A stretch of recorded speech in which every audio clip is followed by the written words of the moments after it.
Welcome again to Morning Devotion, and thank you so much for spending time with us again today.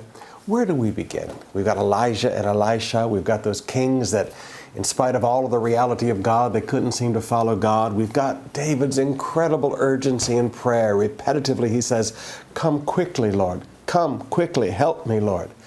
Some of you need to learn to pray that prayer this morning in your devotions. You're up against a wall and you say, "Lord, come quickly." But I want to take you back to something that is the opposite of quickly.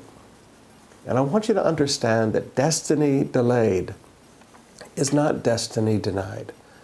Moses was born for a purpose. He was born for the purpose of bringing the people of Israel out of bondage and into the promised land. We know that.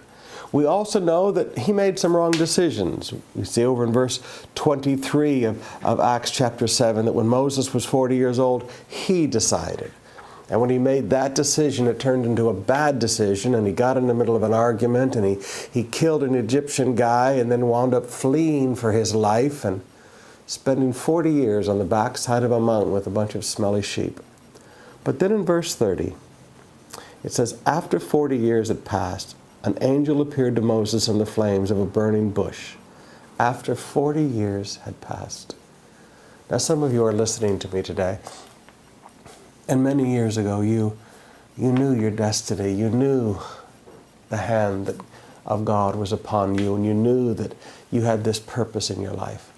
But you made some decisions that, forgive me, parked you far away from your destiny. Parked you far away, like Moses on the backside of a mountain with a bunch of smelly sheep. It looked like it was all just a dream. But when the time came to fulfill the destiny maybe had been delayed, but it was not denied. Now some of you today, you need to realize that the purpose and the destiny that God has for your life is not to bless you. It's to use you. Let me say that again. It's not to bless you. It's to use you. You see, as you read on there in Acts chapter 7, God said, "I've seen the misery of my people. I've heard their cries. I've come down to help." Now there's a sermon in itself. When God looks upon the pain of his people, he sees, he hears, and he comes down to help. And how does he help? It says, "Now come, I will send you back to Egypt," in verse 34.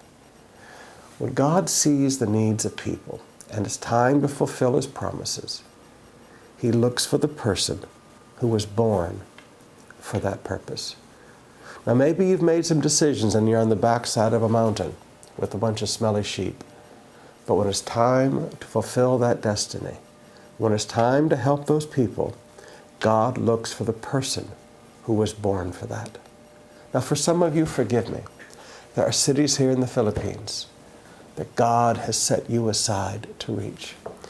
For some of you, there's a barangay that God has set you aside to reach.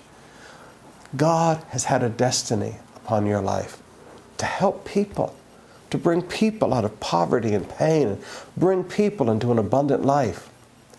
And maybe you've made some wrong decisions that have parked you far away from your destiny. But the destiny delayed does not mean the destiny denied. When it's time for those people to help, God is still going to reach for you. Now for some of you, God is doing that right now. God is reaching for you. It's time. It's time. It's time to rise up and reach that barangay. It's time to rise up and reach that city. It's time. Don't let the last how many years of your wasted life stand in the way of the future that God has for you. Destiny delayed is never destiny denied.